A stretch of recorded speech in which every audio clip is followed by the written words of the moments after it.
Hello everyone, welcome to the channel.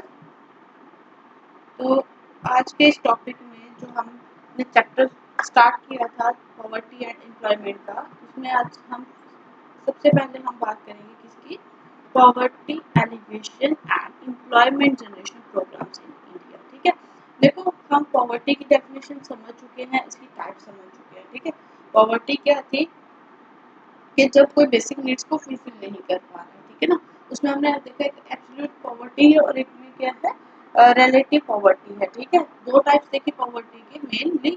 उसके बाद हमने उसके कॉजेज देखे, कौन से कॉजेज रहते हैं। देन उसके साथ साथ हमने देखा कि अनएम्प्लॉयमेंट कब होती है और अनएम्प्लॉयमेंट कितनी तरह की होती है। ठीक है ना, तो सीजनल अनएम्प्लॉयमेंट देखी, डिस्गस्टिंग देखी, प्रोफेशनल देखे, ये सारी जो है वो सारी चीजें इसमें चलती है। अब बात करते हैं किसकी, poverty alleviation and employment generation programmes in India.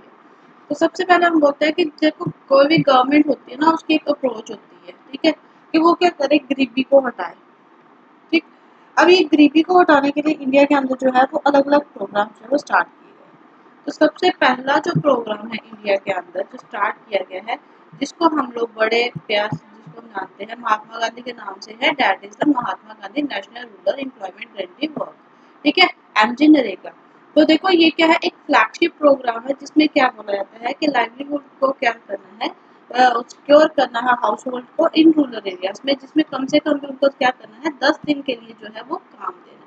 ठीक है, एक इंक्लूसिव डेवलपमेंट का जो काम है ना, वो ये स्कीम करती है। एटलीस्ट 100 डेज जो है इनको गारंटेड होती है वेज फॉर एम्प्लॉयमेंट। ठीक है, साल के अंदर मतलब पूरा जो हमारा फाइनेंशियल ईयर होता है ना, ठीक है, फाइनेंशियल ईयर कब से लेके कब तक होता है, जो 1 अप्रैल से 31 मार्च तक। ठीक है, अब इस दौरान क्या होता है, पूरे 100 दिन में पूरे साल के जो टोटल कुल मिला के 100 दिन जो है ना, आपको हर एक पर्सन को क्या देना है, काम देना है रूरल एरियाज में। ठीक है, जिसको हम बोलते हैं वेज एम्प्लॉयमेंट करना। क्या करना है, वेज एम्प्लॉयमेंट करना। अब यहाँ पे बोलता है ये क्या होता है, वॉलेंट्री वो काम करना चाहे चाहे वो अनस्किल्ड ही क्यों ना हो। इसमें लगभग 1/3 जो है वीमेन की पार्टिसिपेशन है। देखो यहाँ पे भी वीमेन की पार्टिसिपेशन दिखती है, 1/3 दिखती है।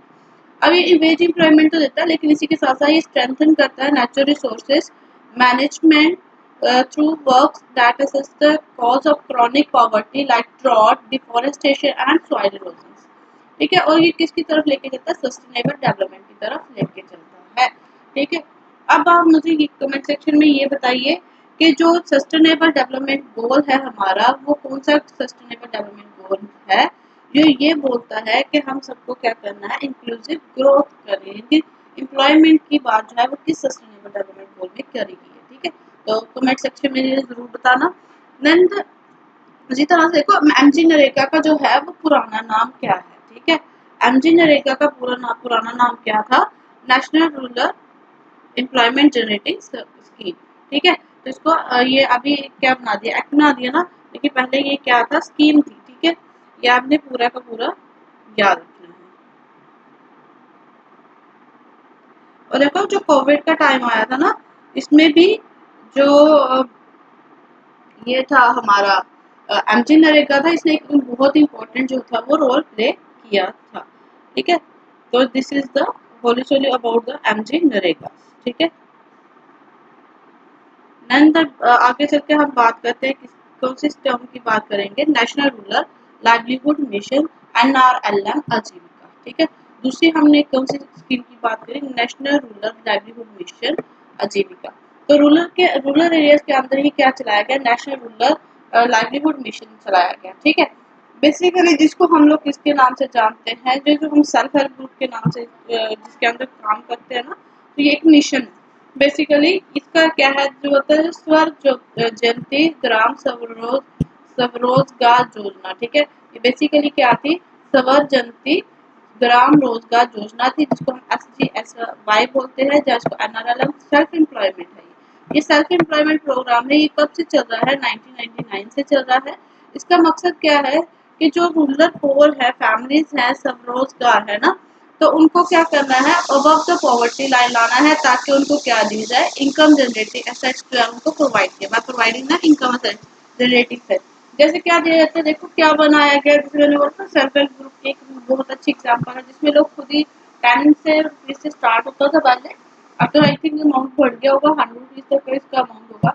तो उतना अमाउंट लेके जो है वो उसको सर्विस स्टार्ट करते हैं और उसी पैसे को जब वो कलेक्ट हो जाता है कुछ अमाउंट ऑफ मनी, कुछ वो लोन लेके उससे क्या कर सकते हैं, अपना जो है वो कोई ना कोई बिजनेस जो है सेटअप कर सकते हैं ताकि वो पॉवर्टी लाइन से क्या करे, बाहर निकल आए।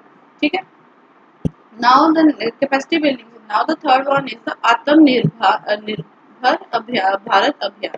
ठीक है, आत्मनिर्भर भारत अभियान जिसको हम बोलते हैं सेल्फ डेवलपमेंट, सेल्फ सफिशिएंट बनाना है इंडिया को। ठीक है, बहुत है self reliant India camping. Sorry. ठीक है, तो देखो यहीं से क्वेश्चन फ्रेम होता है, आत्मनिर्भर भारत अभियान का दूसरा नाम क्या है, सेल्फ रिलायंट इंडिया कैंपिंग। ठीक है, सेल्फ रिलायंट इंडिया कैंपिंग, ये विजन किसने अनाउंस की थी, प्राइम मिनिस्टर मोदी की थी। कब की थी, देखो 2020 में क्या हुआ था, 2019 में क्या आया था, कोविड आया था जब। तो कोविड के दौरान क्या हुआ था, प्राइम मिनिस्टर नरेंद्र मोदी ने जो थी वो कॉल करी थी कि इंडिया को क्या बनाएंगे, सेल्फ रिलायंट बनाएंगे। ठीक है, क्योंकि बहुत ज्यादा इम्पोर्ट एक्सपोर्ट जो था वो कम हो गया था, जिससे बहुत सारी दिक्कत देखने को मिली थी। अब इकोनॉमिक पैकेज जो था 20 लाख करोड़ का इस इनिशिएटिव के अंदर जो था वो दिया गया था इस टाइम पे, ताकि वो सेल्फ रिलायंट बन सके। अब देखो इसमें जो इम्पोर्टेंट स्कीम रहेगी, ठीक है,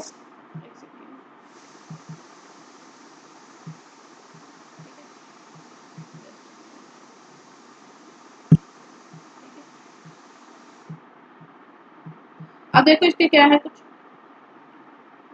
5 पिलर्स है। क्या है, 5 पिलर्स है।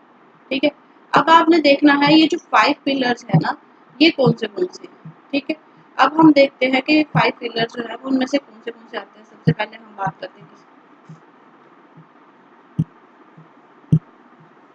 ठीक है, अब आ जाओ 5 पिलर्स पे। अगर आप इसको बंद करो तो ये क्या आता है, सबसे पहले इकोनॉमी। 5 पिलर्स में सबसे ज्यादा कौन सा है हमारे पास, इकोनॉमी है। देन उसके बाद हमारे पास कौन सा आता है, इंफ्रास्ट्रक्चर। कौन सा आता है, इंफ्रास्ट्रक्चर आता है। Then the third one is system. ठीक है, इंफ्रास्ट्रक्चर सिस्टम।